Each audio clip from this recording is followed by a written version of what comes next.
রাসূলুল্লাহ সাল্লাল্লাহু আলাইহি ওয়াসাল্লামের সাহাবী যায়েদ ইবনে দাসিনা, নাম কি ওনার? যায়েদ ইবনে দাসিনা। যায়েদ ইবনে দাসিনা রাদিয়াল্লাহু তাআলা আনহু বদরের যুদ্ধের দিন কাফির মুশরিকদেরকে হত্যা করেছিলেন। ওই কাফের মুশরিকরা একদিন সুযোগ বুঝে হযরত যায়েদ ইবনে দাসিনাকে তারা নিয়ে গেল, তাদের কাছে নিয়ে গেছে। নিয়ে যাওয়ার পরে তার পিতার হত্যার প্রতিশোধ নিবে।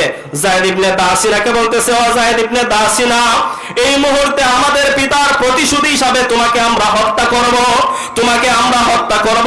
তবে যদি তুমি একটা কথা স্বীকার করতে চাও, একটা কথা যদি তুমি বলো, তাহলে আমরা এই মুহূর্তে তোমাকে ছেড়ে দিব। যায়েদ ইবনে দাসিনা বলেন, কি কথা, কি কথা, কি কথা, কি কথা, বলে দাও, বলে দাও, তুমি কি কথা বলতে চাও, তোমরা কি কথা বলতে চাও? তারা বলো, নবী মুহাম্মদকে তোমার পরিবর্তে হত্যা করা হবে, এই কথাটা শুধু তুমি বলো। জোরে বলেন না নাউজুবিল্লাহ।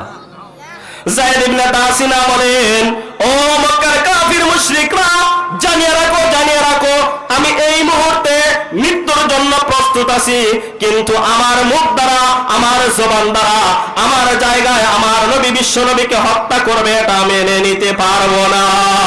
জোরে বলেন না সুবহানাল্লাহ। কি পরিমাণ অন্তরে আশক ছিল।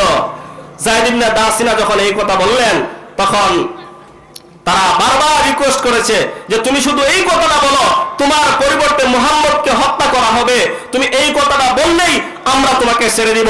কিন্তু যায়েদ ইবনে দাসিনা বললেন, আমার জীবন দিতে প্রস্তুত আছি, আমি এই মুহূর্তে হত্যা হতে, নিহত হতে আমি প্রস্তুত আছি, কিন্তু আমার আপনার নবী, বিশ্ব নবী মুহাম্মদ রাসূলুল্লাহ সাল্লাল্লাহু আলাইহি ওয়াসাল্লামকে তোমরা হত্যা করবে, এই কথা আমার মুখ দ্বারা উচ্চারণ হবে না। জোরে বলেন না সুবহানাল্লাহ। দৃষ্টান্ত পাইছেন নি?